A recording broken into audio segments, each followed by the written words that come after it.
And now, here with another designated podcast are Teddy and JJ. Hi, everybody. Welcome back to another edition of the podcast. After going like 2 months without one, now we're firing them off right and left like we're real people or something. I'm JJ Marshall. This thing on? Yes, it's on. This is Teddy Allen. It is doldrums time. July. We all love our July, middle of the year, summer. But sports-wise, not so good. British Open, Wimbledon. Wasteland. Wasteland. Yeah. All of a sudden we're breaking out. We're breaking down, Seahawks offensive line Oh, no. camps. It's tough to do. But speaking of stuff that just keeps going on and on nationally is the stupid NBA. They can't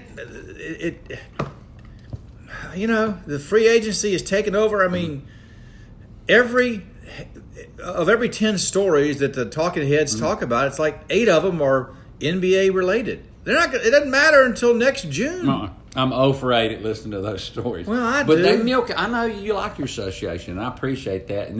And like you've told me before, it's wonderful marketing by them, and that they blow it out. Yeah, they do. During this dead time. And it's actually the opposite of baseball, where last year the discussion was, hey, free agents aren't even getting a sniff, and there's no buzz. I mean, Dallas Keuchel and Craig Kimbrell, who eventually got on teams, can you imagine that Kawhi Leonard wouldn't get on a team till say January? It's just this time of year always bugs me on the sports calendar. I wrote about it in Designated Writers, the hot dog contests. All these things just come out of nowhere and get built up. And to me, and kind of to you, Mike Trout's still doing great things. The Braves are kind of a little bit of a surprise. The Phillies aren't as good as we thought. I mean, there are all sorts of Major League Baseball stuff going on. So it's baseball season, for God's sakes. And actually, it's July 4th today, even as we speak, just to give you a time sense of that. And there's nothing more July 4th-ish than baseball.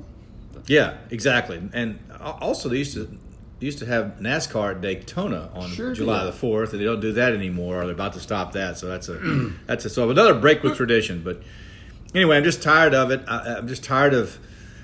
And again, we're all out of our routines during the summer. We're going to the beach, we're playing on the golf course, or time just kind of not really stands still, because before you know it, you're back in the swing of things. In 4 weeks, Louisiana Tech will have started camp, as will all the other colleges. And believe it or not, a month from today, Tech will be 1-0 or 0-1, because they'll open up the season August 30th at Austin, Texas, getting the Longhorns at 7 that night.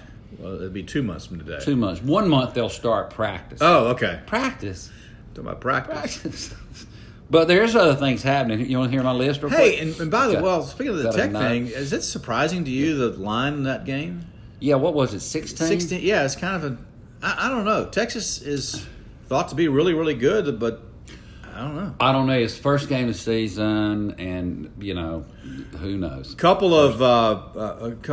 least one note for those of you who plan on going to the Texas game. If you could, y'all need to leave next couple of days to be able to get there on time. Okay. Is it a lot of road work situation? Austin is unbelievable. Oh, Austin, yes, an unbelievable maze. That's correct. Oh, God. It's the last place I want to drive. It's brutal. Or Baton Rouge, I guess. Now, Tech, the only trouble Tech's had with Division One, not Division One, with like BCS type teams, is Mississippi State. Power 5. Power 5, Mississippi State is. They just can't. They've had trouble against them the last 2 or 3 times. And one time Dak was playing 2 years ago. The nose guard for the Mississippi State scored twice. Yeah. You know you're not going to win a game like that. That's going to be tough to overcome. But everybody else, they've hung in there with them. They won't be intimidated by the crowd and all that at Austin. This crew won't be. They got a lot of guys returning. But 16 to me actually sounds about right. Knowing no more than I know about the Bulldogs or the Longhorns right now, as we sit here today. Well, and again, that's getting ready to get started. This is also the time of year where coaches start holding their breath because their players are not with them for about the next month. Yeah. And you know what kind of trouble they can get into. And so it's always check the police blotter daily, and then the invariable 1-game suspensions because somebody misbehaved again.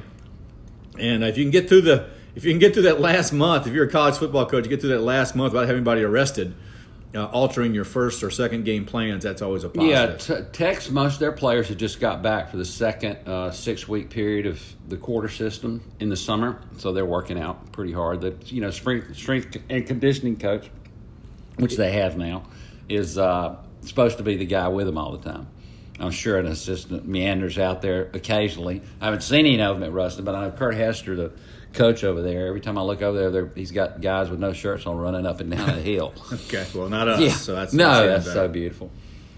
Hogan on television, if you missed... I got it. I haven't watched it. Oh! Even Jimmy, our friend Jimmy, looked at me the other day and sort of subdued, said, man, I watched the Hogan thing like you told me. I said, both of them? He said, yeah. It's on the Golf Channel. One of them's called Perseverance, and the other one is called Perfection, I think. 2 one-hour deals. Spectacular.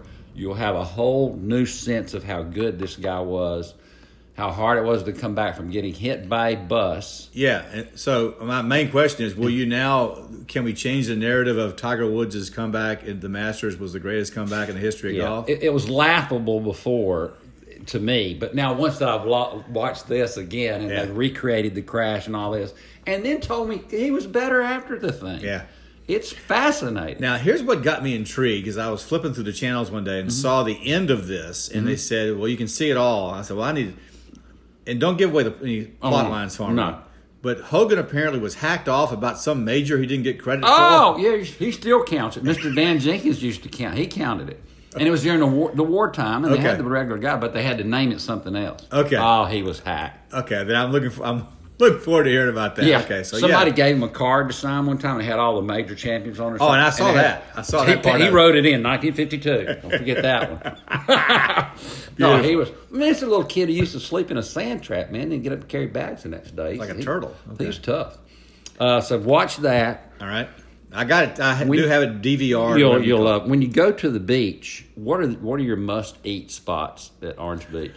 Well, Louisiana Lagniappe is number one. Me too. And I have become, number 2 would be the Gulf, which is the place with the boxcars on the beach. Okay, hadn't been there. It's a lunch spot. Right. And after, this will be year 19, and I've driven by this place for like the first 16 years and didn't pay it, never mind. All right.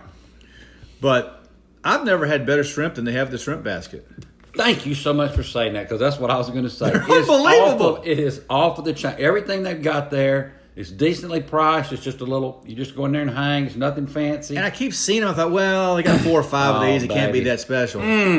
I went in there and I was blown away. So underrated. Yes. All right. So last time I went, we went shrimp basket, then we went lagniappe, then we had to make a call the next night. And you think you'll go back to lagniappe? We busted shrimp basket. It's a beautiful thing. Yeah. There's your travel advice from Designated Riders. Bingo. Should you be in Orange Beach that's, of course, Gulf Shore. The Redneck Riviera. By the way, my spousal unit understood the Redneck Riviera a few years ago when I said, look to your left, sit out there on the beach in the morning, 10 o'clock. Middle-aged guy's got a beach towel around him. All of a sudden, you see him fiddling with his belt line, and his pants drop to the ground. Okay, there you go. He's still got the thing on, but he's got his trunks in his other hand, so he just reached down there and pulled those up. Okay. Takes the towel off, boom, he's ready to go. I said, that's the Redneck Riviera.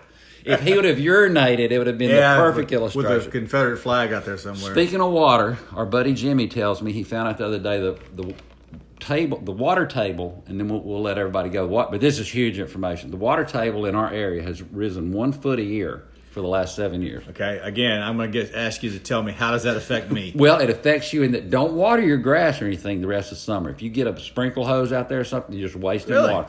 Plenty of water right now underneath the ground. All right. It will not die. Okay, I'm holding to that. I think that's handy information. Plus, it rained again this morning. What about my plants? Plants that are in the ground or in a pot? Yeah, I mean, just into the ground. No, they should be fine. Although I'll sneak a little water onto my big hydrangeas if you see them withering a little bit. Some of them need more. But grass is the travel advice, gardening advice. It's all. And I had urology down here in grandparenting, but we'll save those for another time. I'll keep this list. Okay, it's even more valuable advice. Future podcast could look forward to advice on urologists, grandparenting. Okay, and checks you write. It occurred to us the other day. Yeah. They're becoming a thing. A guy who's 30 or under got no idea how to work one. Yeah, that's exactly correct. If you come to him, you got a PayPal or something. He ain't got no time for a check. No. Ponder that until the next time. Thanks for joining us. Have a great 4th of July week. Have half the designated rider staff is off to the Redneck Riviera. The other half is sucking it up and holding down the fort. I just wrote down fireworks. There's another thing we're going to talk about All right. next time. All right. Thanks for listening. See ya.